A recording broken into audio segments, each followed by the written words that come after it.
Good morning विद्यार्थी मित्रों। कक्षा 12 विषय भूगोल पाठ 7 व्यापार।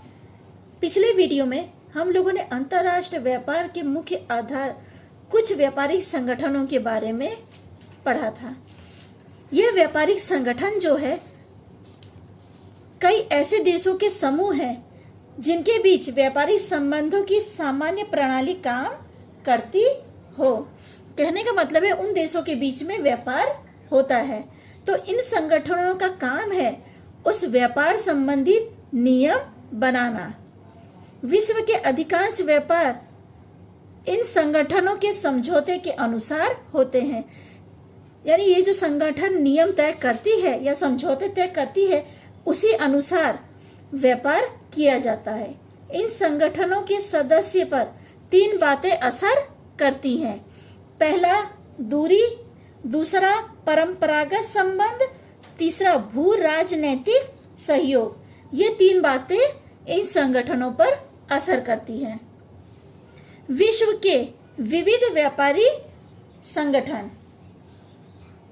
संरचनात्मक प्रतिबंध किसी भी देश की आर्थिक व्यवस्था पर विपरीत प्रभाव डालती है। कहने का अर्थ यह है कि आयात निर्यात के जो कड़क नियम बनाए जाते हैं, अगर टैक्स अधिक हो तो दूसरे देश के साथ व्यापार संभव नहीं हो पाएगा, क्योंकि अगर टैक्स ज़्यादा होगा तो लोग दूसरे देशों के साथ व्यापार नहीं करेंगे, और अगर दूसरे देशों के साथ व्यापार नहीं होगा तो उस देश में उस सामग्री की कमी हो जाएगी, और जो उस देश में सामग्री मिलेगी उसकी क्वालिटी सही नहीं होगी।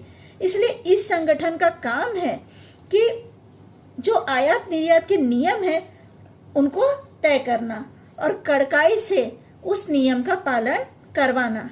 व्यापारी गतिशील और लाभदायक बने, इस उद्देश्य से संगठन के सदस्य देश में आयात निर्यात कर में कमी करके नियंत्रण को सरल बनाते हैं।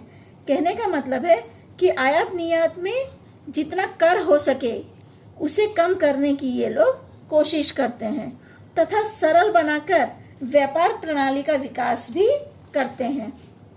यानी 2 देश के बीच में संबंध कब अच्छे बनेंगे? जब दोनों देशों के बीच में व्यापार अच्छा होगा।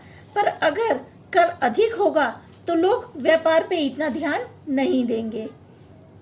जब मैं अपने कोई सामान खरीदने जाते हैं, हम लोग क्या करते हैं, सामान की क्वालिटी भी अच्छा हो और सामान सस्ता भी मिले, तो उसके लिए क्या है, आप सामान के लिए कई दुकानों पे घूमते हैं। उसी तरह व्यापार में भी है। अगर व्यापार में कर अधिक होगा और कीमत अधिक होगी तो लोग उस देश के साथ व्यापार नहीं करेंगे। इसलिए ये संगठन का काम है कि व्यापारी के नियम को तय करना कि लोगों के लिए व्यापार आसान हो सके। कई उत्पादनों में लगाए गए प्रतिबंधों में ढील दी जाती है या उसे हटा दिया जाता है। उसके परिणाम स्वरूप स्पर्धा शुरू हुई और वैश्विक व्यापार को गति मिली। यहाँ पे कुछ संगठनों के बारे में जानकारी दी है, उनके बारे में मैं आपको बता रही हूँ। आपके बुक में 58 और 59 पेज नंबर पर पूरे संगठनों के बारे में डिटेल से जानकारी दी है। मैं इस समय संगठनों के बारे में आपको समझा दे रही हूँ। एक बार आप सभी लोग संगठनों के बारे में अच्छे से पढ़ लेना, क्योंकि एग्जाम में संगठन संबंधित प्रश्न आते हैं। पहला संगठन है आसियान, जिसका शॉर्ट फॉर्म है ASEAN, जिसका फुल फॉर्म होता है association of south east Asia nation. इसका फुल फॉर्म है। अक्सर एग्जाम में फुल फॉर्म आते हैं, तो आपको फुल फॉर्म भी याद रखना पड़ेगा। इसका स्थापना वर्ष 8 अगस्त 1967। सदस्य देश, जैसा मैंने आपको बताया ये संगठन है, तो संगठनों में काफ़ी सदस्य देश होते हैं। तो इसके सदस्य देशों में है Indonesia, Malaysia, Singapore, Thailand, Brunei और वियतनाम।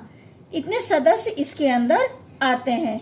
इसका जो मुख्य कार्यालय है वो जकार्ता यानी इंडोनेशिया में आया हुआ है। इसका उद्देश्य है आर्थिक वृद्धि को बढ़ाना, सांस्कृतिक विकास, शांति और प्रादेशिक स्थायित्व।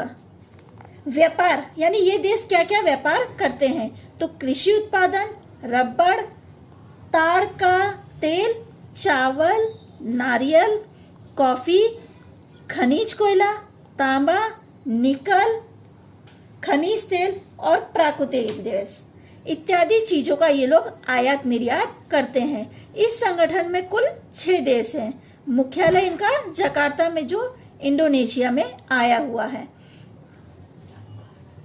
आसियान जो संस्था है इसके बारे में मैंने आपको बताया। अब दूसरी संस्था आती है CIS। CIS का फुल फॉर्म है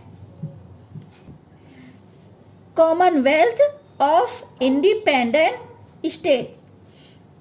इसका स्थापना वर्ष है 8 दिसंबर 1991। सदस्य देशों की संख्या है, नहीं पहले आपको इनके नाम बता रही हूँ फिर इनकी संख्या बताऊंगी। Armenia, Azerbaijan, Belarus, Kazakhstan, Kyrgyzstan, Moldova, रूस, तजाकिस्तान,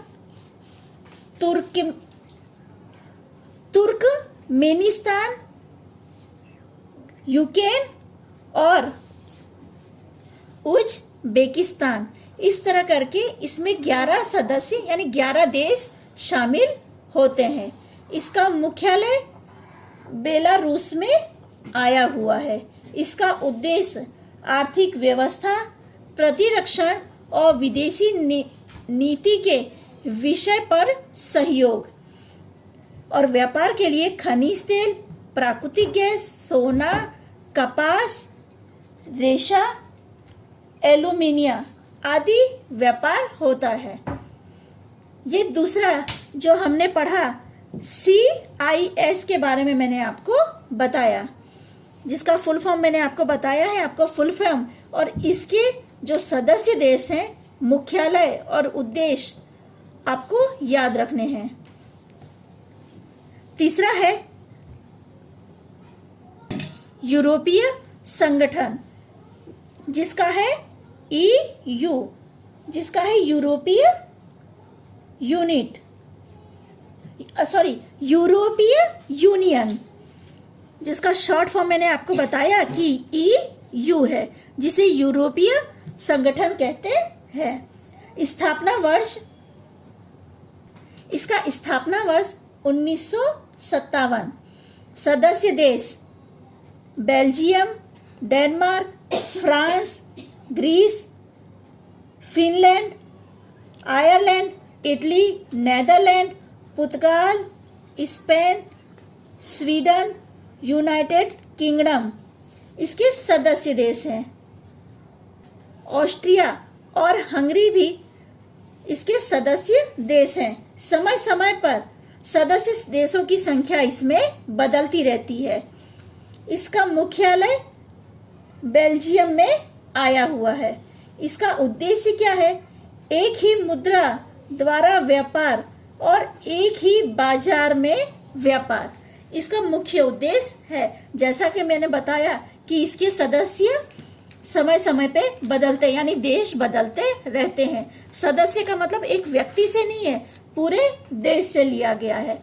मैंने आपको पहले ही बताया कि संगठन है। संगठन यानी पूरे देश का एक व्यक्ति नेतृत्व करता है। तो समय समय में इसमें बदलाव होता रहता है। इसमें व्यापार के लिए कृषि उत्पादन, खनिज, रसायन, कागज, परिवहन के साधन, ऑप्टिकल फाइबर, घड़ी और कलाकृतियां आती हैं। यानी इतनी चीजों का व्यापार इसके अंदर होता है। ठीक है विद्यार्थी मित्रों, यहाँ पे मैं चर्चा रोक रही हूँ। बाकी के जो हमारे और हैं 3 तक तो हमने चर्चा कर ली है और 4 की चर्चा मैं अगले वीडियो में करूँगी।